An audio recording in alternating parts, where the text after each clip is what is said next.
Assalamualaikum warahmatullahi wabarakatuh. Pada video ini, kami akan mempresentasikan tentang hasil pertemuan pertama hingga pertemuan 9 pada praktikum Sosiologi Perikanan dan Kelautan 2020. Sebelumnya, perkenalkan kami dari kelompok 3, saya Inaba dan teman-teman saya, Rano Simamora, Elok Novita, Yunita Sijabat, dan Dewi Ais.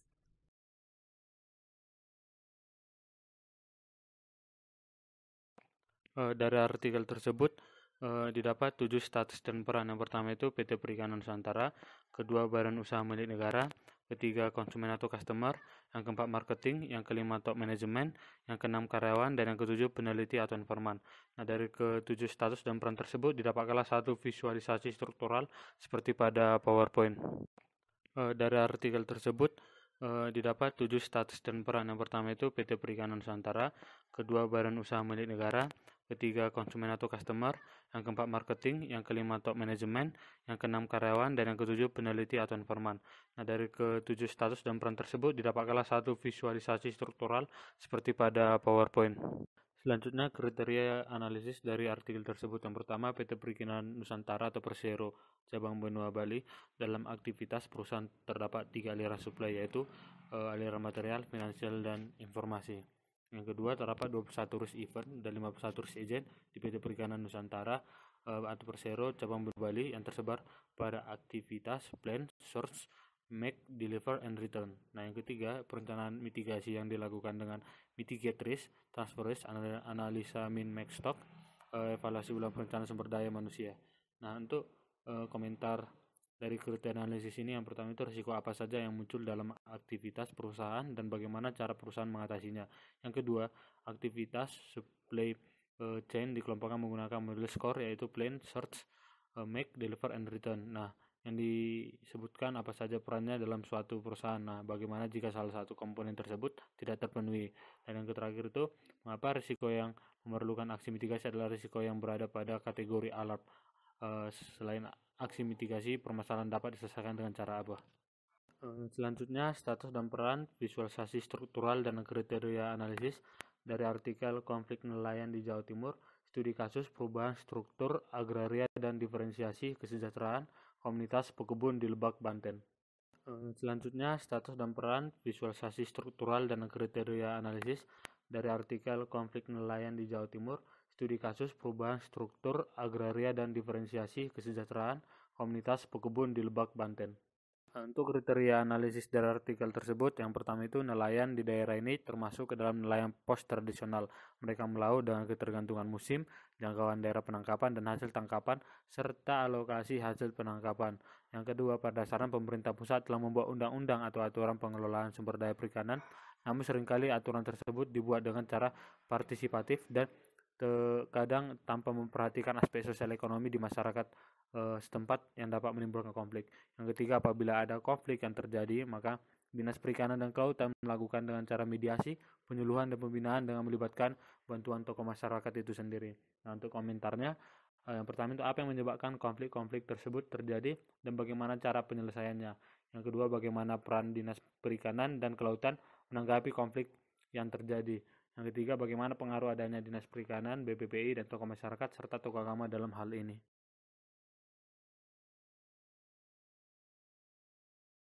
Temuan ketiga, kami mengidentifikasi kriteria analisis dan membuat visualisasi struktur sosial pada jurnal ketiga dan keempat. Jurnal ketiga, kajian struktur sosial dalam masyarakat nelayan di pesisir kota Balikpapan, terdapat 7 status dan peran, yaitu KUB, nelayan, dinas perikanan, pemilik modal, buruh, lembaga perbankan, dan pemilik kapal. Berikut visualisasi dari jurnal ketiga. Analisis kriteria. Untuk jurnal ketiga terdapat 4 poin, yaitu Dinas Perikanan berperan penting sebagai pemberi informasi terkait perikanan. Kedua, adanya persempitan daerah penangkapan untuk nelayan. Ketiga, masyarakat nelayan mulai melakukan perubahan dalam kegiatan penangkapan. Dan keempat, basis pola kerja pemilik modal sebagai faktor utama pelapisan sosial. Dan berikut komentar untuk jurnal ketiga. Untuk jurnal keempat, yaitu modal budaya dan modal sosial dalam industri seni kerajinan keramik terdapat 7 status dan peran, yaitu klaster industri Kasongan, perajin, pemerintah, pengusaha, desainer, UPT, dan ketua RT. Berikut visualisasi jurnal keempat. Analisis kriteria dari jurnal keempat terdapat 3 poin, yaitu klaster industri Kasongan berperan penting sebagai produsen. Yang kedua, di klaster ini mampu menyerap tenaga kerja di daerah tersebut dan dapat mengurangi tingkat pengangguran dan meningkatkan perekonomian masyarakat. Yang ketiga, adanya bantuan dari pemerintah secara material maupun memberikan bimbingan dan pelatihan bagi para perajin dalam produksi keramik. Dan berikut komentar untuk jurnal keempat. Pada pertemuan keempat, kelompok kami membuat visualisasi struktural gabungan dari keempat jurnal dan mencari benang merah dari keempat jurnal tersebut. Berikut gabungan visualisasi struktural dari keempat jurnal tersebut. Berikut kriteria analisis dari keempat jurnal. Dari hasil analisis tersebut, kelompok kami menyimpulkan bahwa dalam pengelolaan perikanan perlu adanya peningkatan daya saing dan nilai tambah, perlu adanya kebijakan, perlu adanya peran lebih yang ditunjukkan oleh instansi atau lembaga, perlu adanya peningkatan sarana dan prasarana, dan perlu adanya ketegasan pemerintah dalam kebijakan yang telah ditentukan. Oleh karena itu, kelompok kami menentukan bahwa benang merah dari keempat jurnal yaitu pengelolaan perikanan melalui kebijakan-kebijakan untuk pengembangan masyarakat pesisir.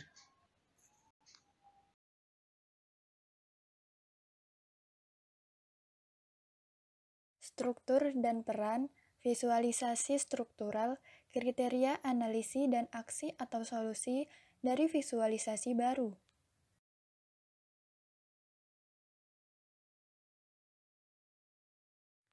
Berikut ini adalah visualisasi struktural. Di sini ada status dan peran. Yang pertama itu ada lembaga swadaya masyarakat yang berperan sebagai wadah organisasi yang menampung, memproses, mengelola, dan melaksanakan semua aspirasi masyarakat. Yang kedua ada KUB, berperan sebagai organisasi kelompok usaha nelayan. Selanjutnya ada Dinas Perikanan yang berperan untuk menetapkan jalur-jalur penangkapan ikan. Lalu ada nelayan sebagai penangkap ikan, penghasil ikan, serta mereka menjaga laut. Lalu ada pemerintah yang berperan untuk membuat aturan dan kebijakan. Selanjutnya ada penegak hukum yang berperan sebagai penyidik. Selanjutnya ada mahasiswa yang berperan sebagai penyuluh. Selanjutnya ada tokoh agama yang berperan sebagai penggerak partisipasi masyarakat dalam suatu kegiatan. Lalu ada pengusaha yang berperan sebagai pihak pengembang usaha pada sektor perikanan. Selanjutnya ada koperasi yang berperan sebagai lembaga pembiayaan dan peminjaman modal. Lalu ada kriteria analisis. Yang pertama, bagaimana Dinas Perikanan beserta pemerintah dalam membuat aturan dan kebijakan yang berguna untuk para nelayan dan berguna bagi pengusaha serta pihak lain yang terkait. Yang kedua, bagaimana peran pihak pemerintah dalam pemberdayaan masyarakat dalam lapisan nelayan yang ada. Yang ketiga, bagaimana pengaruh modal dalam aktivitas perikanan tangkap oleh masyarakat nelayan. Yang keempat, apakah peran lembaga swadaya masyarakat dan mahasiswa dalam mewadahi apresiasi para nelayan sudah maksimal? Selanjutnya ada aksi atau solusi. Yang pertama, pemerintah dan Dinas Perikanan harus mengevaluasi kebijakan sektor perikanan dan kelautan, serta menyelesaikan permasalahan yang ada. Yang kedua, pemerintah dalam melindungi dan memberdayakan perlu diwujudkan secara nyata dan berkelanjutan. Selanjutnya, pengaruh modal terhadap aktivitas perikanan tangkap sangatlah berpengaruh besar.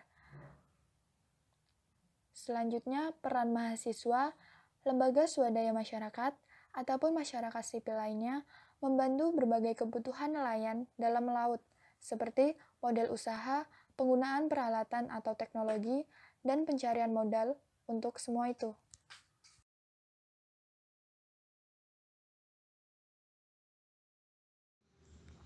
Materi praktikum selanjutnya yaitu mencari 7 jurnal yang saling berhubungan. Kelompok kami mengambil tema tentang konflik nelayan. Berikut ini adalah judul-judul dari 7 jurnal yang sudah kami cari. Nah, setelah tadi 7 jurnal sudah dicari, kemudian menentukan inti dari 7 jurnal tersebut.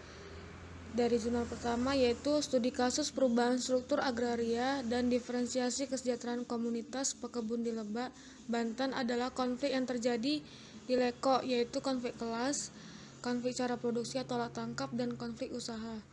Jurnal kedua, inti dari jurnal ini adalah teritorialisasi berdampak pada pembatasan atau hilangnya akses nelayan. Jurnal ketiga yaitu konflik masyarakat nelayan di Desa Pakalalang, Kecamatan Galesong, Kabupaten Takalar adalah konflik dalam strategi sistem bagi hasil antara Punggawa dan Sawi disebabkan karena kesalahpahaman. Yang keempat, inti dari jurnal ini adalah adanya konflik horizontal antara nelayan dan konflik vertikal antara nelayan dan pemerintah. Yang kelima, inti dari jurnal ini adalah pentingnya lembaga lokal sebagai pegangan untuk kontrol sosial yang dibentuk berdasarkan kebutuhan masyarakat nelayan. Jurnal ke-6, inti dari jurnal ini adalah konflik nelayan dikarenakan stok ikan di wilayah pesisir semakin berkurang, bahkan hampir tidak dapat ditemukan lagi. Alat tangkap didominasi oleh alat tangkap tradisional. Persaingan antar nelayan dalam suatu kelompok ataupun dalam satu kelas maupun dengan kelompok lain semakin tinggi. Dan jurnal yang terakhir yaitu intinya adalah adanya konflik yang disebabkan oleh nelayan belum banyak mendapat perhatian yang diakibatkan oleh faktor kultur nelayan, faktor sosial, dan faktor yuridis.